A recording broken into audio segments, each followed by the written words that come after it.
본문 말씀을 통해서 영적 승리 조건,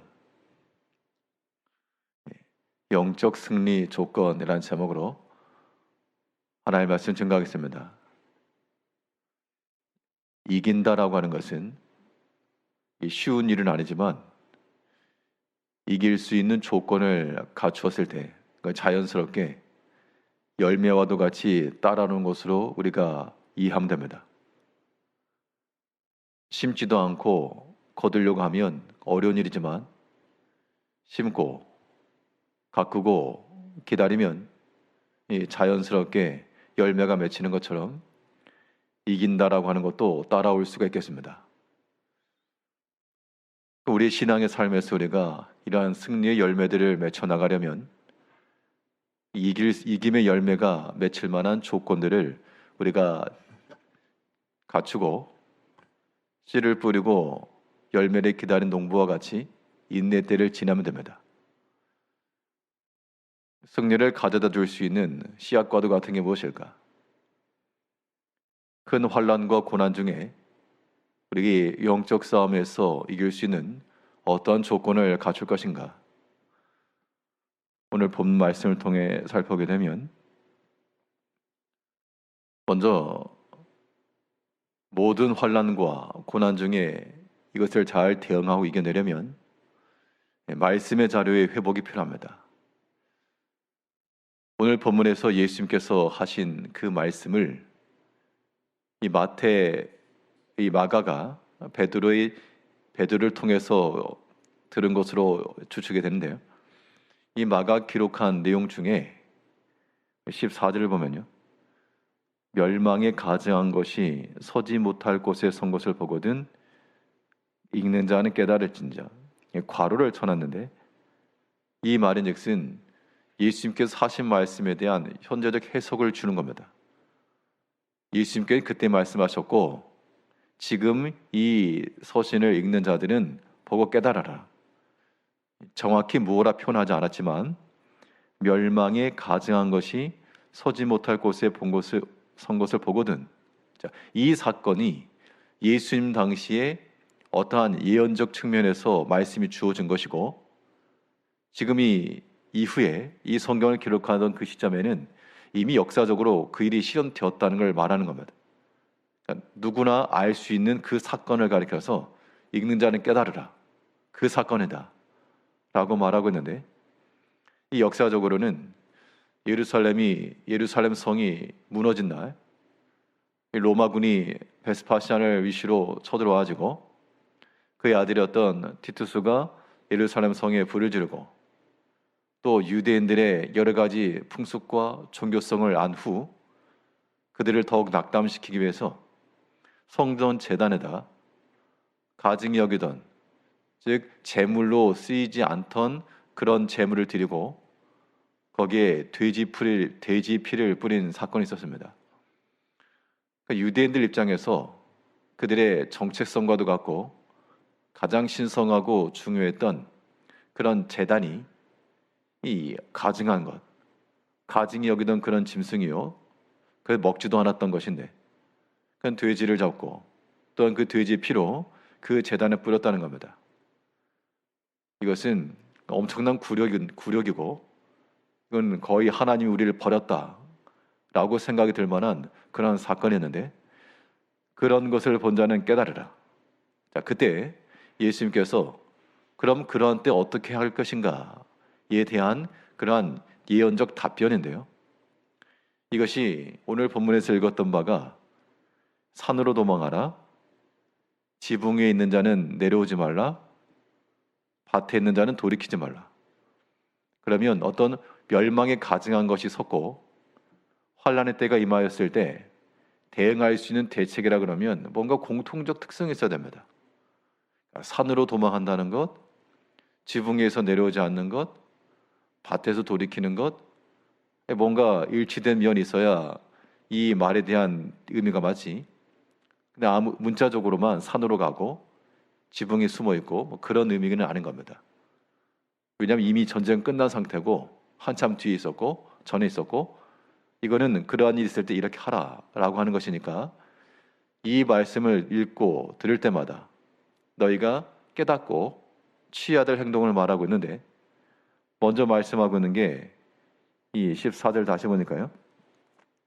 멸망에 가증한 것이 서지 못할 곳에 선 것을 보거든 읽는 자는 깨달을진저 그때 유대에 있는 자들은 산으로 도망할지어다. 실제로 산으로 대피하라, 먹을 것 싸들고 산으로 가라, 뭐 그런 의미라고는 아닙니다. 그러면 이 산으로 도망을 했을 때 그 말을 들었던 제자들이 우선 들었으니까요. 그들이 생각했던 산이 어떤 산이었을까? 그렇다고 해서 이 제자들이 예수님께서 산으로 도망을 했을 때 뭐 설악산이나 한라산을 떠올리지 않았겠죠. 왜냐하면 그들이 알 수 있는 산이라고 하는 것은 예수님께서 제자들에게 교훈과 말씀을 가르치고 있는 그 감람산을 의미합니다. 예루살렘 성 바로 옆에 감람산이 있었고, 그렇기 때문에 그들에게 있어서, 제자들에게 있어서 산이라고 하는 것은 예수님께서 산에 기도하러 가셨다, 이것도 그 산에, 그 근처에 있었던 그런 동산을 말합니다. 그러면 그 산에서부터 제자들에게 교훈의 말씀도 주시고, 또 예루살렘 성이 무너질 것에 대한 교훈도 하시고, 그 성전을 바라보면서, 감람산 위에서 성을 바라보시면서 이 성이 무너질 것이다 라고 그렇게 제자들에게 교훈하신 것인데, 그 때문에 그런 일이 있을 때 너희가 산으로 도망해라, 이 말은 산속에 숨어서 식량 먹고 피난해라가 아니라 내가 너에게 일러주었던 그 말들을 다시금 기억해내고 그 교훈의 말씀들을 잊지 말고 그 말씀의 자리로 돌아올 것을 이야기하고 있는 겁니다. 오늘날 우리는 예수님의 12 제자가 아니고 또 유대인들도 아닙니다. 우리는 감람산에 발을 디뎌본 적도 없지만, 그러나 이 말씀을 읽고 깨달을 때마다 깨달을진대 너희도 산으로 도망하라. 그 산이라고 하는 건 결국 우리가 적용한다 그러면 하나님의 말씀의 그 자리로 신속히 돌아와 그 주의 음성과 그의 말씀을 기억해내고 우리의 나아갈 방향, 우리의 선택, 이런 것들이 결정되어야 될 것을 말하고 있습니다. 어려움에 따라고 해서 사람의 생각대로 하지 말고, 또 위기 때라 해서 세상을 따라 내려가지도 말고 주의 말씀을 따라 행할 때 그것이 이길 수 있는 길이 되는 겁니다. 예수님께서 말씀하신 바, 또 지붕에 있는 자는 내려가지 말라. 우리가 말씀의 자리로 돌이켜야 될 것을 가리킬 뿐만 아니라 또 이러한 모든 환난의 때, 위기 때 우리가 이겨낼 수 있는 조건이라고 하는 것은 또한 기도의 자리를 지키는 겁니다. 유대인들에게 있어서 지붕이라고 하는 장소는 그 지붕에서 유대인들이 무엇을 했는가를 보면 되는데, 베드로도 그랬고요. 제 기도 시간이 되면 지붕에 올라갔습니다.